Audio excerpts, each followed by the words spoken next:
ईश्वर नीलकंठेश्वर आदिसूर ईश्वर पार्वती परमेश्वर विश्ववीर ईश्वर नीलकंठेश्वर आदिसूर ईश्वर पार्वती। संभवे गुरुवे नमः, संभवे गुरुवे नमः। देवादिदेव महादेव के चरणों में मैं प्रणाम करती हूँ। मेरा प्रणाम स्वीकार कर लीजिए। माता रानी के चरणों में मैं प्रणाम करती हूँ। मेरा प्रणाम स्वीकार कर लीजिए। वर्णीय व्राता साहब श्री हरनानंद जी के चरणों में मैं प्रणाम करती हूँ। मेरा प्रणाम स्वीकार कर लीजिए। और समस्त गुरु भाई बहनों के चरणों में मैं प्रणाम करती हूँ। मेरा प्रणाम स्वीकार कर लीजिए। आइए आज थोड़ी सी शिव चर्चा करते हैं। कहते हैं कि अगर आपका ध्यान नहीं लग रहा हो उस महादेव में, तो हमें किसी योगी के महापुरुष के पास जाने चाहिए, जो बड़े ही सरलता से हमारा ध्यान जो है वो ईश्वर में लगा देते हैं। तो ऐसे ही एक महापुरुष है, वो कोई और नहीं हमारे वर्णीय व्राता साहब श्री हरनानंद जी है, जिन्होंने हमें 3 सूत्र दिया है। पहले में दया की याचना, दूसरे में चर्चा और तीसरे में नमः शिवाय के मंत्र से अपने गुरु को मन ही मन प्रणाम करना है। अगर हम अपने जीवन में इसे उतार लेते हैं तो बड़े ही सरलता से अपने जीवन को जीते हुए और इसे महादेव की ओर हम चल सकते हैं। लेकिन हमें इतना भरोसा होता ही नहीं है, क्योंकि अगर हम अपने जीवन में उसे उतार लेते हैं तो बहुत अच्छी तरह से हमारी जीवन जो है बड़ी सरलता से ही कट जाती है। तो चलिए आज एक छोटी चर्चा से मैं आप लोगों को यही समझाने की कोशिश कर रही हूँ। देखिए, एक हातिम नाम का एक मजदूर था। वो बहुत ही गरीब था। कभी काल उसका काम होता, कभी नहीं होता। लेकिन उसकी बीवी जो थी वो बहुत चतुर थी। वो हमेशा ही अपने घर के खर्चों को हिसाब से चलाया करती थी और वो पता लगाती रहती थी कि कहाँ पे क्या सस्ता मिल रहा है बोल के। तो एक टाइम में 1 रुपये की 1 किलो गेहूँ आ रहा था और उसे पता चला कि ऊपर पहाड़ी के जो बाज़ार है वहाँ पे रुपये के 2 किलो आएंगे। तो वो अपने पति को वहाँ पे भेजती है 3 रुपया दे करके और झोला दे करके भेजती है कि वहाँ पे 6 किलो गेहूँ जो है वो आ जाएगा बोल के। तो हातिम 3 रुपया और वो झोला लेकर के वो पहाड़ी वाली बाज़ार पे वो जाने लगता है। बहुत ऊंची कठिन बड़ी ऊंचाई होती है और वो उस तरफ चल पड़ता है। चलते वो बहुत थक भी जाता है और तेज़ धूप होती है, उसे भूख भी लगने लगती है, प्यास भी लगने लगती है और इधर उधर कोई दिख भी नहीं रहा होता। तो वो सोचता है कि इतनी कठिन ये सफ़र है, कोई मिल जाए तो थोड़ी सी राहत हो जाए मुझे, उसके साथ बात करते करते ये सफ़र जो है वो निकल जाए। और वो उसे कोई दिख नहीं रहा होता। वो इधर उधर देखता है पर उसे कोई दिख नहीं रहा होता। अब वो सोचता है कि अकेले तो बहुत ही मुश्किल है ये पहाड़ी की ऊंचाई पे चलना। लेकिन वो देखता है कि उधर से एक व्यक्ति जो है वो छाता ओढ़ के आ रहा होता है। तो वो बड़े ही उत्सुकता से वहाँ पे खड़ा हो जाता है उसके इंतज़ार में और वो धीरे उसके पास आ जाते हैं और आते ही वो बातचीत करना शुरू कर देते हैं। कहते हैं, हेलो, आप कहाँ जा रहे हो, कहाँ से आए हो, आपका नाम क्या है, क्या क्या वो पूछने लगते हैं। लेकिन वो व्यक्ति जो है वो कुछ बोल ही नहीं रहा होता।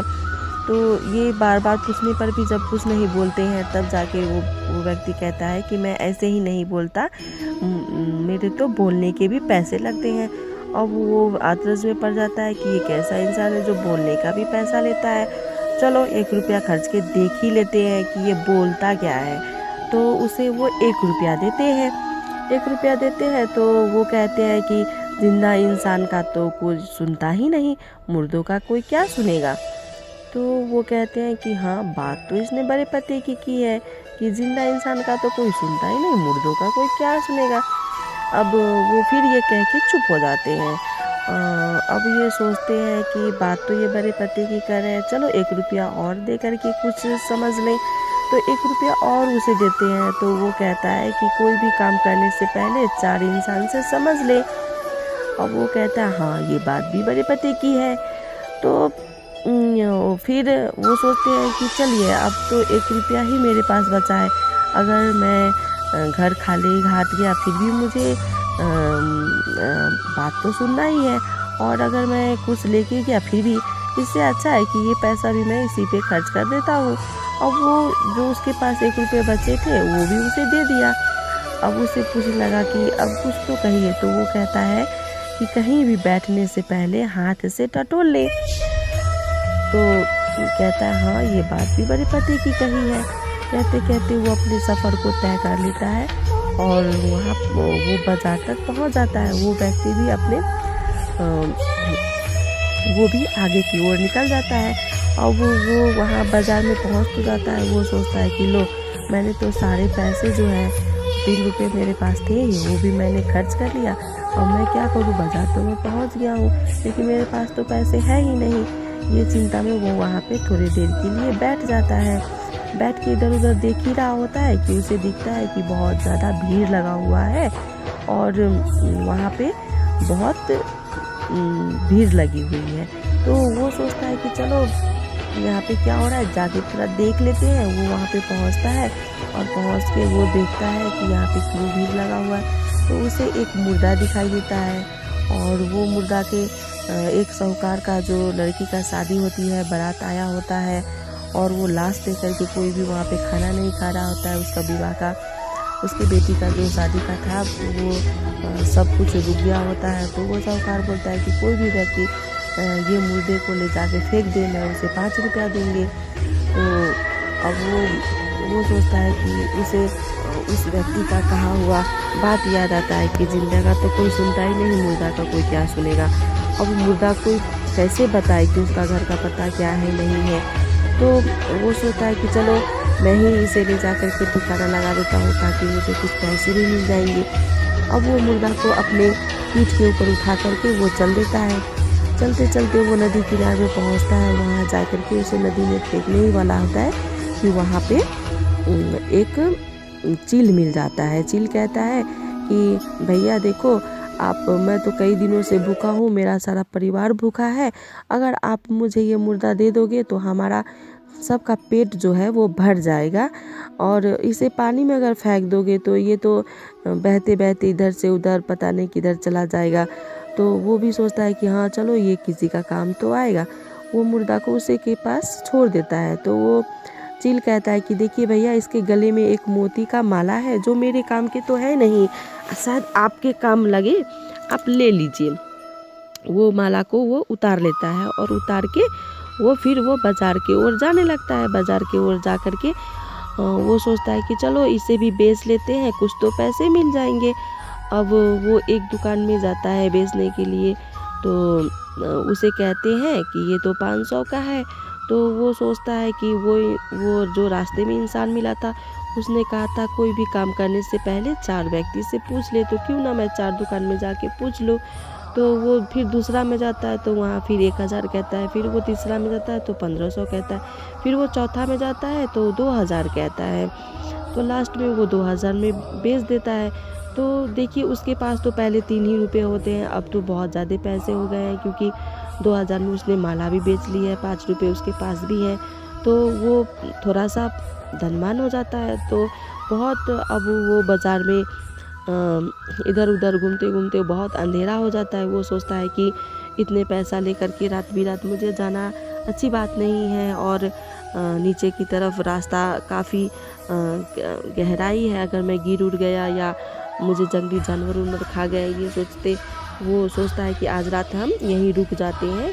तो वो एक होटल में जाके रुक जाता है। बहुत ही वहाँ पे बहुत ही खातिरदारी होती है उसकी, अच्छे से खाना मिलता है, वो खा करके और उसे एक रूम दिया जाता है। वहाँ पे उसको सोने के लिए बेड दिया जाता है। वो उस रूम में जाता है और फिर वो व्यक्ति का बात जो है उसे याद आता है कि कहीं भी बैठने से पहले हाथ से टटोलने। तो वो ऐसे से टटोल रहा होता है। तो टटोलते ही उसे पता चलता है कि बेड के नीचे जो है वो तो बड़ी सी खाई है, वहाँ तो लोग बैठते ही नीचे गिर जाते हैं। अब वो दंग रह जाता है, सोचता है कि बाप रे मैं तो बच गया, अगर उसकी बातों में मैंने ध्यान में नहीं रखा होता तो मैं तो मर ही गया होता। अब वो रात भर सोचते वो वहाँ पे बैठ के वहाँ से धीरे से निकल जाता है और वो जाकर के सारी घटना जो है वो अपने नगर के राजा को बताता है। अब उसके राजा को सब पता चलता है। राजा जो है वहाँ पे सेना को भेजते हैं और भेजते ही उसको जितने भी लोग वहाँ पे जो उसके शिकार हो गए रहते हैं वो सबको वहाँ से मुर्दों को निकालते हैं। तो पता चलता है राजा के कि राजा का बहुत सारे सैनिक जो है वही कुआं में गिरा होता है। और वो होटल वाला जो है वो मुसाफिरों को खिला पिला करके और वो बेड पे सोने के लिए भेज दिया करता था और वो सारे लोग जो है उसमें गिर जाया करता था। तो राजा की बहुत सारे सेना भी उसके शिकार हो चुके थे। तो राजा उसे पकड़ लेता है और उसे दंडित करता है और इसे भी मुहमाला इनाम मिलता है। अब उसे इनाम जब मिलता है तब तो और भी ये धनवान हो जाता है। तो देखिए, जब छोटी सी सफ़र में हमें कोई मिल जाए और उसके बातों को हम याद करते हैं तो कितना अच्छा होता है। अगर हम अपने जीवन के इस सफ़र में जो हमारे जीवन में एक महापुरुष आए हैं जिन्होंने बड़े ही सरलता से हमें महादेव की ओर चलना सिखाया है, हमें 3 सूत्र दिया है, अगर हम आप भी वो 3 सूत्र को अपने जीवन में उतार के चले तो क्या हमारा ये जीवन का सफ़र जो है वो सरल नहीं होगा? अवश्य ही होगा, क्योंकि ये कदम तो हमारे महादेव की ओर हैं। हम देखिए, पहले में हम दया कर मांगते हैं कि हे शिव, आप हमारे गुरु हैं और मैं आपका शिष्य हूँ। तो ये भाव जो है हमें महादेव की यादों में रखता है और दूसरे में लोगों को बताते हैं कि शिव गुरु हैं, आपके भी वो हो सकते हैं। तो इसमें परोपकार भी है। और तीसरे में नमः शिवाय के मंत्र से अपने गुरु को हम प्रणाम करते हैं। देखिए, नमः शिवाय का मंत्र जो है वो आदि मंत्र है, वो पहला मंत्र है। इसमें कोई बारन धारण नहीं है, हम जैसे हैं, जिस अवस्था में हैं, हमें नमः शिवाय से अपने गुरु को प्रणाम करना चाहिए।